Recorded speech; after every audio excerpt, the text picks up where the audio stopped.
Today's episode is brought to you by Renewal by Andersen of Central Pennsylvania. Renewal by Andersen offers you a better way to a better window. Go to RBACentralPADeals.com for this month's specials. Teens caused thousands of dollars worth of damage to a Wawa in Philadelphia. Meanwhile, schools across the country, including Pennsylvania, are reporting chronic student absenteeism. Officials would like you to know that, no, that wasn't a UFO the other day. And apparently, Pennsylvania's a state for meat lovers. I'm Claudia Dimuro, and you're listening to Today in PA. A group of about 100 teenagers were caught on video trashing a Wawa in Philadelphia over the weekend, reports the Center Daily Times. The group entered the Wawa at around 8:30 on Saturday night, the video showing them throwing merchandise, dancing on countertops, knocking shelves over, and even taking the pandemonium outside. In total, police estimate the group caused thousands of dollars worth of damage. Wawa confirmed via statement on Monday they're working on bringing, quote, all of the perpetrators to justice as soon as possible. No arrests have been made as of the recording of this episode. If a student misses 10% or more school days a year, the U.S. Department of Education classifies them as being chronically absent, reports the Tribune Review.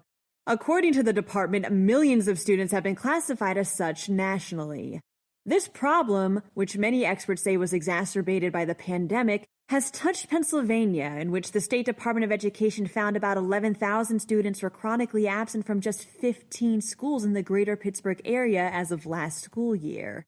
This has prompted nonprofits such as the Richard King Mellon Foundation to launch initiatives that mitigate chronic absenteeism at its root causes.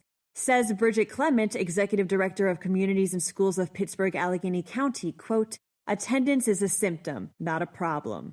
Many people in Pennsylvania were bamboozled after seeing a bright object zoom across the sky on Saturday night, states Philly Voice. And officials would like for everyone to know that, no, it wasn't a UFO. The object, which was also seen in several other states, was actually a SpaceX rocket that's meant to put another batch of Starlink satellites into orbit.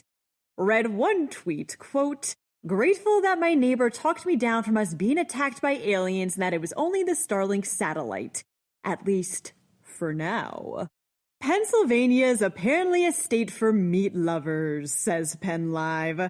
Researchers at financial site WalletHub came up with the idea to conduct and publish a study on which cities in the nation were the best for vegans and vegetarians. And on a list of the U.S.'s 100 most populous cities, not one in Pennsylvania made it among the top rankings. Philadelphia claimed the number 54 spot, putting it in the bottom 50, and Pittsburgh wasn't even mentioned. The number one best city for those of the vegan or vegetarian persuasion was Portland, Oregon. The worst was San Bernardino, California.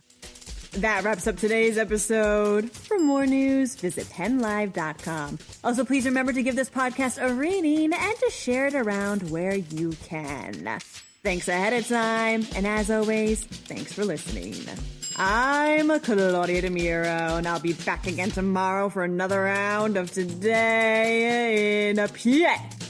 Today's episode is brought to you by Renewal by Andersen of Central Pennsylvania. Renewal by Andersen offers you a better way to a better window.